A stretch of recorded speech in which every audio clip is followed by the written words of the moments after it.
नमस्कार दोस्तों।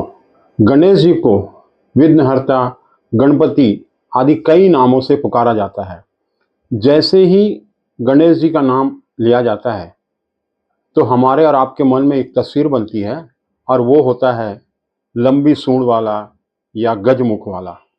लेकिन अगर मैं आपको कहूँ कि हिंदुस्तान में एक ऐसा भी हिंदू मंदिर है जहाँ पर गणेश जी की मूर्ति लंबी सूंड वाला या फिर गजमुख वाला ना हो करके नर मुख वाला है, यानी मानव शरीर जैसा ही उनका मूर्ति उस मंदिर में स्थापित है।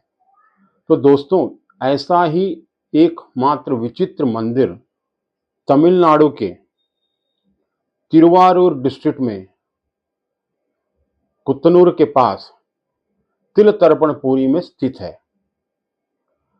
और यह मंदिर गणेश जी की एक खास तरह की मूर्ति यानी नर मुख वाले मूर्ति के लिए काफी प्रसिद्ध है। कहते हैं कि इस मंदिर का निर्माण 7वीं शताब्दी में किया गया था। इस मंदिर में जो गणेश जी की मूर्ति है वो करीब करीब 5 फीट ऊंची है और एक ग्रेनाइट के पत्थर से बना हुआ है। और इस मंदिर के बारे में जैसा मैंने बताया था, इसमें जो गणेश जी की मूर्ति है वह नरमुख वाला है और इस मंदिर को आदि विनायकर मंदिर या नरमुख विनायक मंदिर के नाम से जाना जाता है।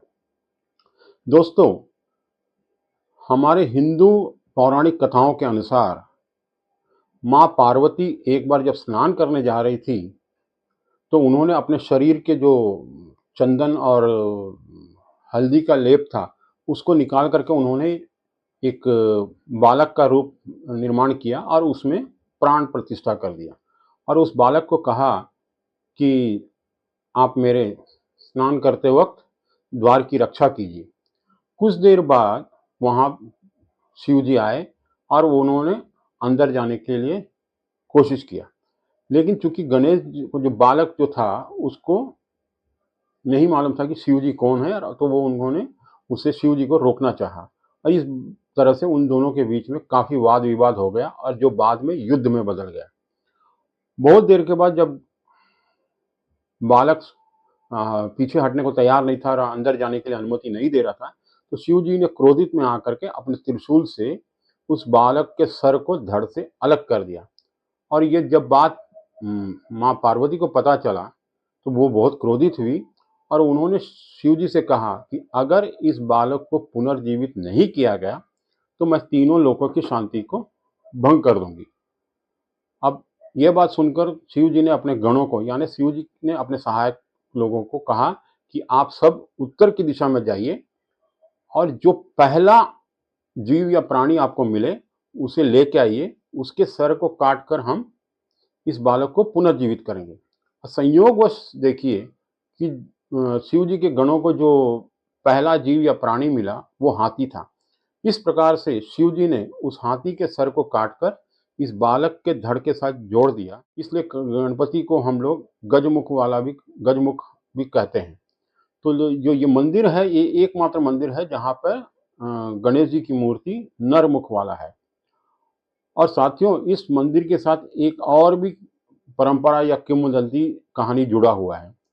कहते हैं कि भगवान श्री राम जब इस रास्ते से गुजर रहे थे अपने वनवास के समय, उन्होंने इसी मंदिर के प्रांगण में अपने पिता राजा दशरथ के लिए पितृ तर्पण किया था, तिल तर्पण किया था।